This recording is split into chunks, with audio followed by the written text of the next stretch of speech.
So if your AI voice agent is handling calls, but you're not tracking what's happening after the call, you're leaving money and strategy on the table. In this video, I'm going to show you how to fix that with a post-call analysis. The post-call analysis is actually my favorite part of these AI and automation workflows because it gives you a lot of data that you can then use to inform your decision making in the future as you move forward.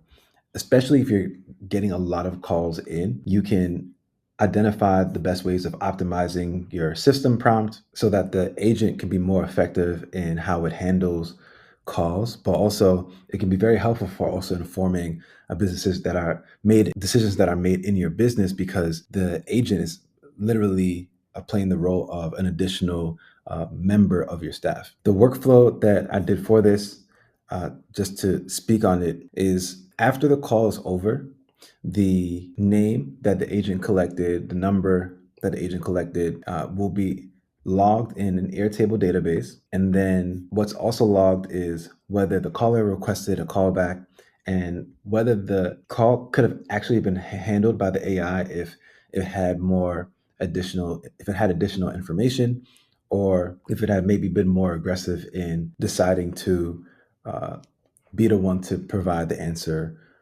to the caller. The workflow template for this will be in the Pinterest Club, a community for building with AI and emerging technologies. So if you'd like to see the template, which I'll be going over in this video, and you want to just kind of make it plug and play, you can get it from in there. But without further ado, let's get into this video. So one of the great things about Retell AI, especially as it's continuing to improve, is that you can do a lot with the platform alone.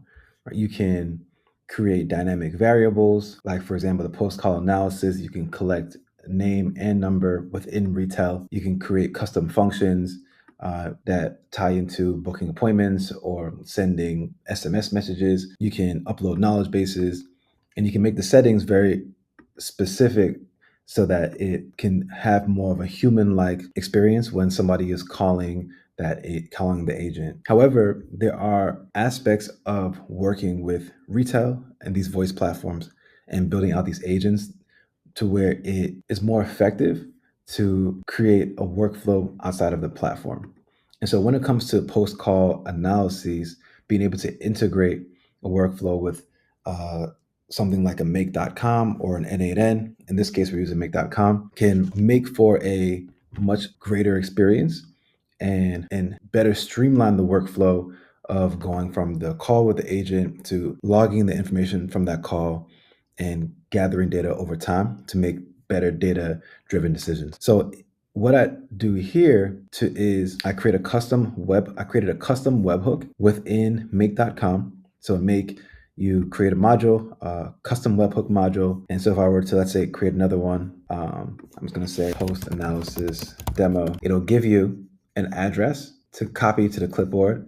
You take that, go into Retell, webhook settings, and then you paste in that webhook. And so once the call has completed, the data from Retell after the call is over will go to this make.com scenario through this webhook.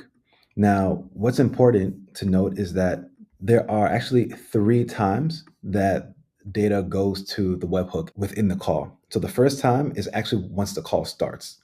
So that webhook gets triggered once the call starts. The webhook gets triggered again once the call ends. And then the webhook gets triggered a 3rd time for an analysis.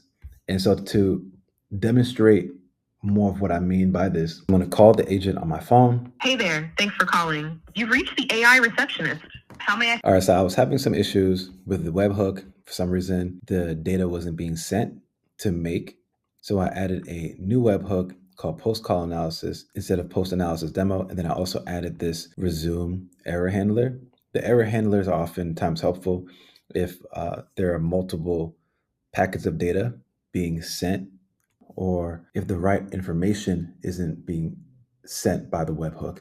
And so in this case, at the very beginning of the call, since there is data being sent to make, if there actually isn't any information to send over, then the webhook here, this custom webhook doesn't know what to do with the data being sent over. So I added this resume error handler here, which makes the scenario just continue to run. So now to show what I'm referring to in regard to the multiple packets of data that get sent, if I were to come here and make a call, so I'm calling the agent. Hey there. Thanks for calling. You've reached the AI You see receptionist. that How may I help you the today? first webhook got fired here. And then if I end the call, you see it gets fired again. And then a third time for the call to be analyzed. So now this automation, this workflow that happens here within the module for this name module, which is using ChatGPT 4.0 Mini. Here are the prompts that I used. You are a master at extracting names. Extract the name of the caller from the transcript. Only state the name alone, no surrounding context or anything else. And then I put the transcript there. So ChatGPT or OpenAI, the API, will extract the name alone, and that will then get logged onto the Airtable. And then the second module here, where it asks if the caller requested a callback. And then the third module is around whether the AI could have answered the call. And so basically, having it analyze the transcript and then determining if the AI could have actually just handled it itself, if it had additional information, if it actually needed to be logged for a team member to follow up. Then I put the transcript there, and I also put the result of whether a callback was requested or required from the previous module. And then the results from each of these modules then gets logged into the Airtable. I just realized I don't have I didn't put the transcript in here. Transcript, call summary, call recording, save. Hey there. Thanks for calling. You've reached the AI receptionist. How may I help you today?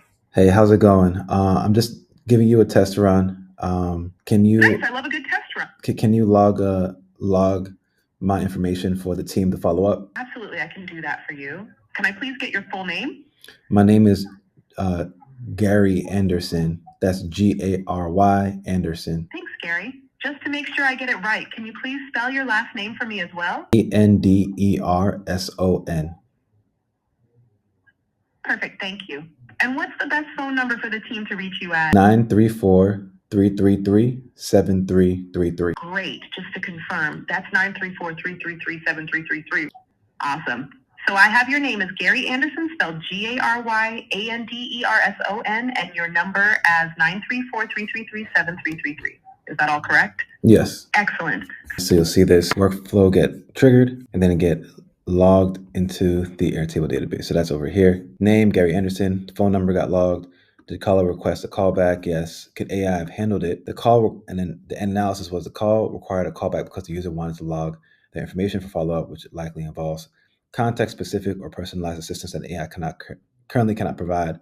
The AI could have handled a call. So it gives an analysis based on that prompt we put in. We have a transcript here, call summary, and then actually a recording for the call as well, which you can play back the recording of the call. So that is the post analysis. And as you get more calls, especially if you have a high volume of calls and you export that log, you can then plug it into a platform like Cursor AI, for example, which I've been using a lot for marketing data analysis now, and you can really do some work around analyzing those calls patterns and use that as a way to then further optimize the agent so that it can be able to take more queries, answer more questions, play even greater role in your organization. And that is how you make an effective post-call analysis for the inbound use case. You leverage, of course, the Retell voice platform. You can leverage the API, the LLM API. In this case, we used OpenAI API, and then database like Airtable. Maybe you use another database like Zoho or Go High Level, and then from there you can kind of continue to add additional layers to this call center, if you will. And continue to integrate these AI solutions to your business in order to capture as much value as you can. So if this video resonated with you, please go ahead, give it a like, turn on your notifications for the next one, subscribe to the channel, and let me know in the comments what you think about this. I believe that being able to combine these AI agent platforms, AI co-pilot platforms with these automation, no code software like Make or N8N, it's some of the more practical and effective ways of creating AI solutions for businesses today, and seeing these models continue to progress at the rate that they are really gives an indication of how far this space will be able to go over the next 3 to 6 months.